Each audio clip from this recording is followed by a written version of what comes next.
This is episode 12 of the podcast Communicate Like This. Episode 12 is titled Continuous Improvement, Part 2. I'd like to do three things with today's episode. First, I want to set some expectations around what I really mean by continuous improvement. Second, I want to compare what I'm presenting to what some other ideas are on the subject. Third, I want to give you some practical tools you can implement to put you on that path of continuous improvement. Before starting that, though, there's a fourth thing I'd like to do, except I want to do that first. So let's review the core values and principles that provide the framework for this whole podcast series. Yes, we've only gone into detail on two of them, but knowing what all of those CVPs are by heart, even if you don't know the details yet, will train your mind to be aware of or attuned to things you must have to drive less stress, fewer arguments, less miscommunication, and less misunderstanding. If you don't know that something exists, then it simply can't be in your consciousness for you to access at the appropriate time. Memorization is that first step of awareness, which then gets turned into action. So go ahead. Take the next 20 seconds to see if you can name all 9 of the CVPs.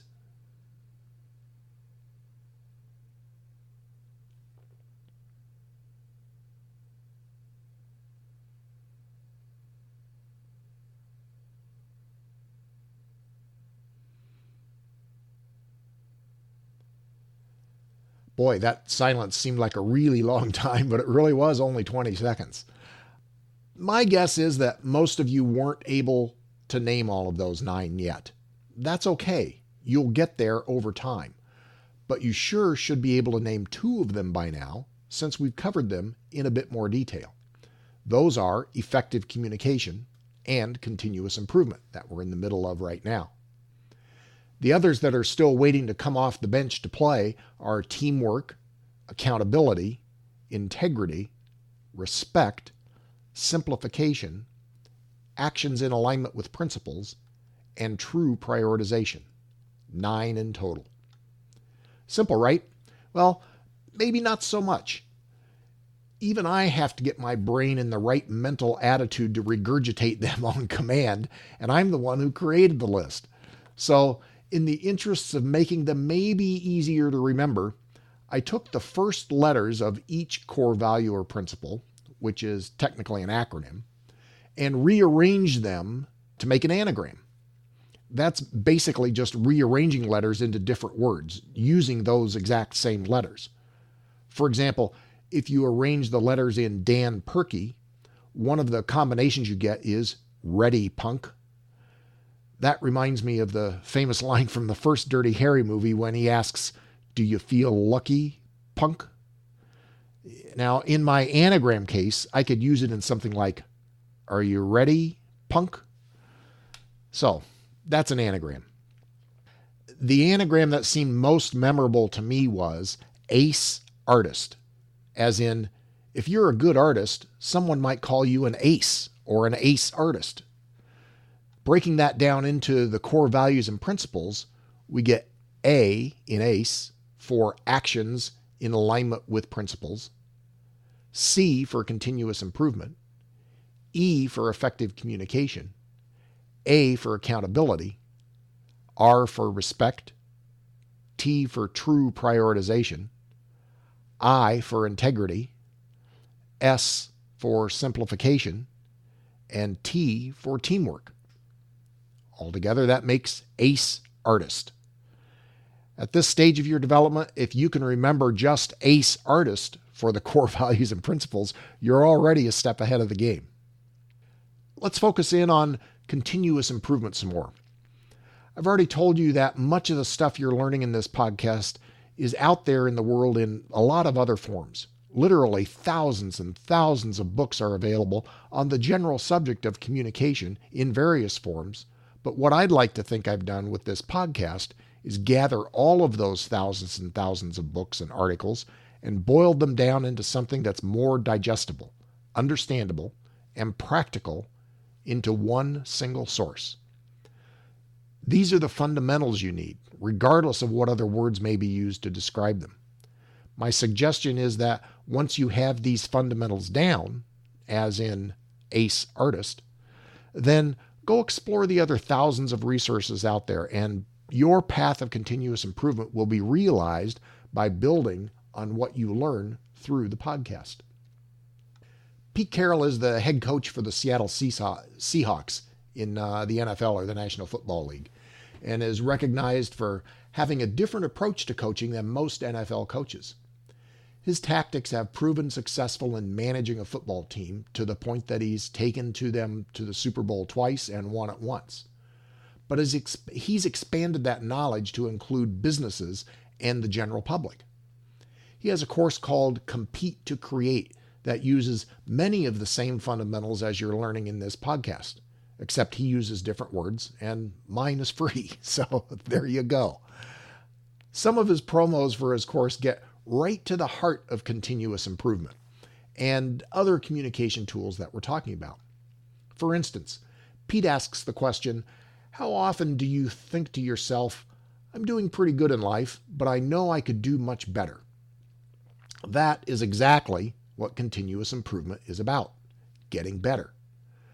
Much like I've told you that this stuff is hard, Pete says, the training won't be easy.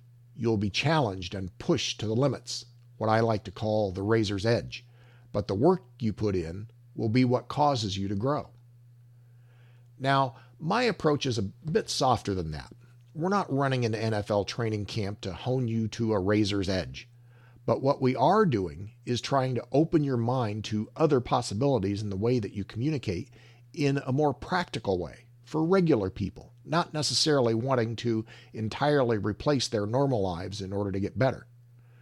What we're looking for from this podcast is incremental improvement as add-ons to your normal lives. Pete wants you to, quote, reprogram your brain and thought process, end quote. Now, actually, I want the same for you, as you've already seen in my episodes about awareness and how the brain acts on its own. Pete asks you to change one habit at a time. I'm kind of in the same category. Focus on one thing, like memorizing the core values and principles using the anagram and acronym ACE Artist. Get that down and then move on to the next thing. I've asked you to strive for perfection, all the while understanding that generally perfection is simply not achievable. Pete says to give up balance and perfection. So we're on the same page with that. He talks about mindfulness, and I use the term awareness. Same thing. However, the pace of development or learning is where we differ. Pete is working with elite athletes, the best of the best. They generally have another gear when it comes to being obsessed about being the best of the best. They literally dedicate their lives to continuous improvement. Because they earn millions of dollars, they have a lot on the line when it comes to staying at the top of their game, so they're well motivated. If they don't, they'll be cut from the team. While losing out on millions of dollars may be a motivator, I firmly believe, for whatever that's worth based on not very much factual data, that these athletes are and have differently wired brains than most people that gives them an ability to focus that most of us just don't have. So this podcast is geared for the rest of us, the 99.9%, if you will. I'm advocating a more glacial pace of learning versus a Usain Bolt type of approach. Usain Bolt is the world's record holder in the 100-meter dash, for those of you who weren't aware of that. As I've repeatedly said, this stuff is complex and it's hard to build into your normal daily routine. So take it a tool at a time, at whatever learning pace you're comfortable with. This is a marathon, not a sprint. But do continue to take one step forward every day, even if those steps are small. For instance, pick a communication tool that you'd like to really get ingrained into your brain. Then, throughout the day, actively look for opportunities to use that tool. The easiest one to practice on is the very first one we discussed in the podcast. That one is that before you enter into a conversation, ask the other person if they have a few minutes to talk. That opportunity will likely come up many times during the day, so look for an opening and take it. Maybe you only do it once in the day. That's okay. Pat yourself on the back for a job well done and move on. But keep your awareness radar turned on throughout the day. Maybe the next day you'll find 2 opportunities to use that same tool. If so, pat yourself on the back again with some positive self-reinforcement. But don't be completely satisfied. Just keep doing it. Work that tool until it's so ingrained in your head that it just pops out on its own when the opportunity arises. Be like a dog gnawing on a bone. You just aren't going to give up on that thing. You're really focused on that bone. Be really focused on whatever that tool is that you've picked for that day to work on. Then pick another tool to focus on and work that one in the same fashion. Pretty soon your toolbox will be full of tools that you can easily access and use at a moment's notice. Remember to stay positive on your continuous improvement path. Don't beat yourself up when you misuse a tool or fail to recognize when the opportunity presents itself. You can learn from that and work to do better tomorrow. After all, you won't get cut from the team and you won't have millions of dollars on the line.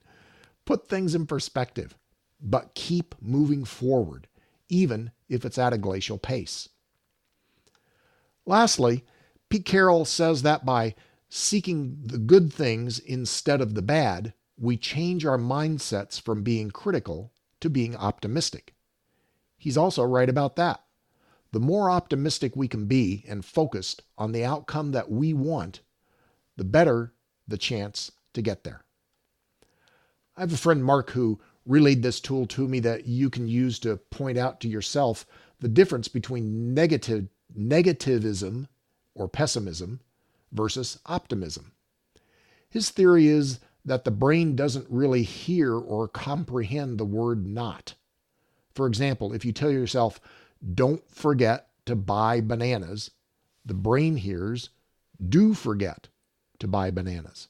And so you'll forget to buy bananas when you go to the store. That word not is a negative word that the brain rejects. However, if you tell yourself, remember to buy bananas, then the brain hears remember, and you'll end up buying bananas at the store.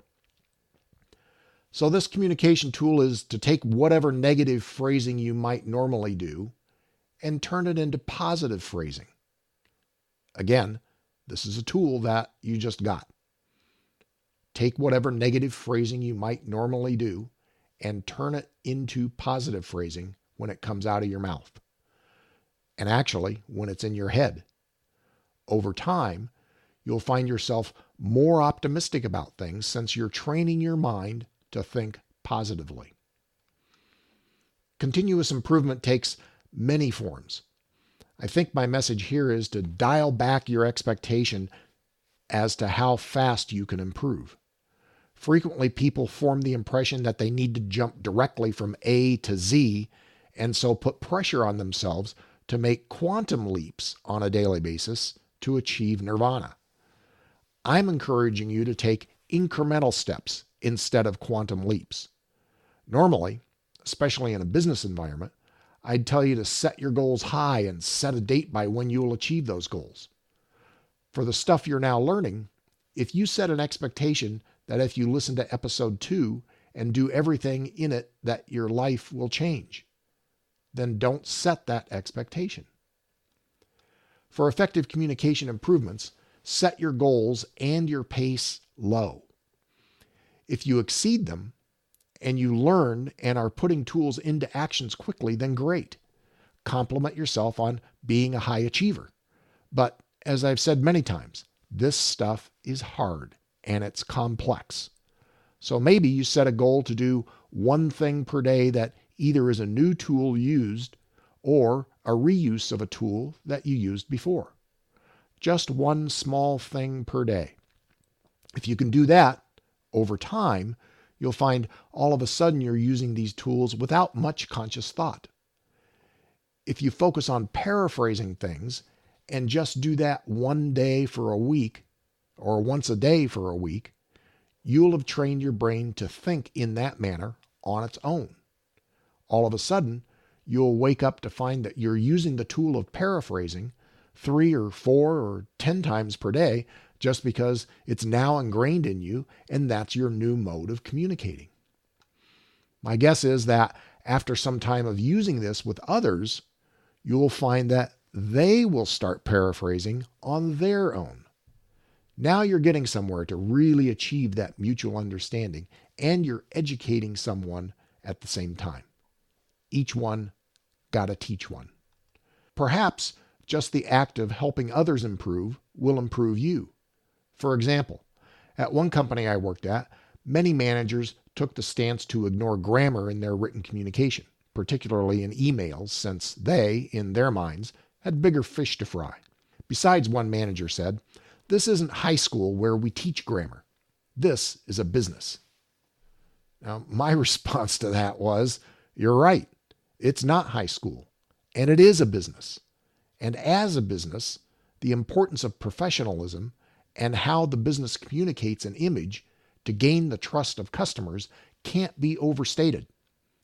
To the extent that people didn't learn this in high school, and professional image is critical to a business and in alignment with continuous improvement, maybe we should step up to the plate and solve the problem. Now, disturbingly, this manager couldn't make the connection between the larger issue of professional image and profitability. So, regardless, we embarked on a training program to improve the professional image of our company through proper grammar in all of our written communications. We took on a teamwork approach to help the team improve, with the driver being more profitability. In your personal life, what if you made a commitment to improve your grammar to be more professional, as well as more clearly communicate?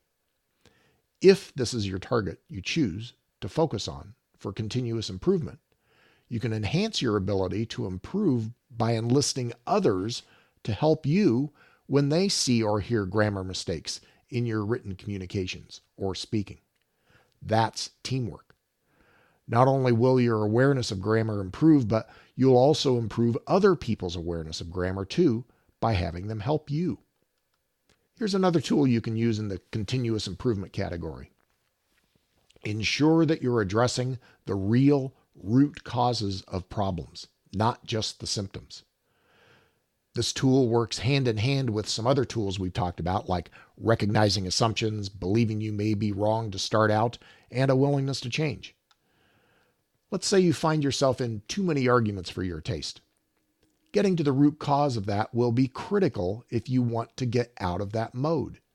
Fixing your grammar probably shouldn't be your focus in this case, unless you belong to a social group that is a bunch of grammar Nazis. Being able to drill down to the core root cause of any issue is a skill, and it can be developed and improved, and there is a simple tool that can help you get there. However, you have to have the awareness of this tool and pull it out as applicable. That tool is called the 5 whys.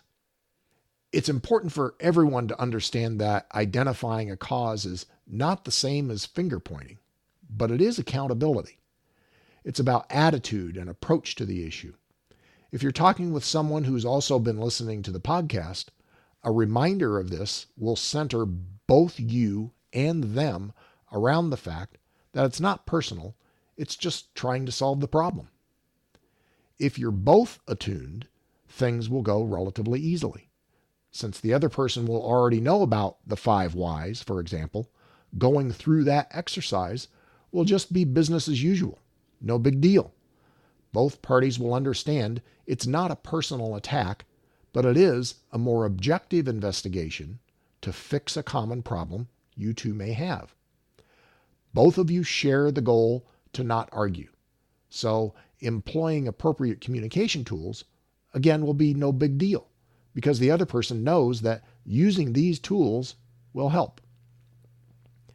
Now, we've run out of time for today, but the next episode will pick up right where we're leaving off and explore the tool of the 5 whys and explain it in more detail, and how to resolve arguments with those who aren't as aware of these effective communication tools as you are.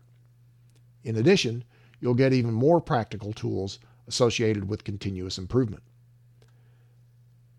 To paraphrase the noted philosopher Marshawn Lynch, it's all about that action, boss.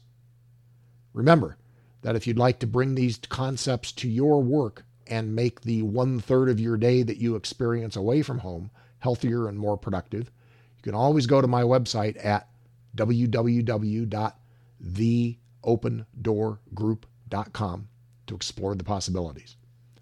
Talk to you next time.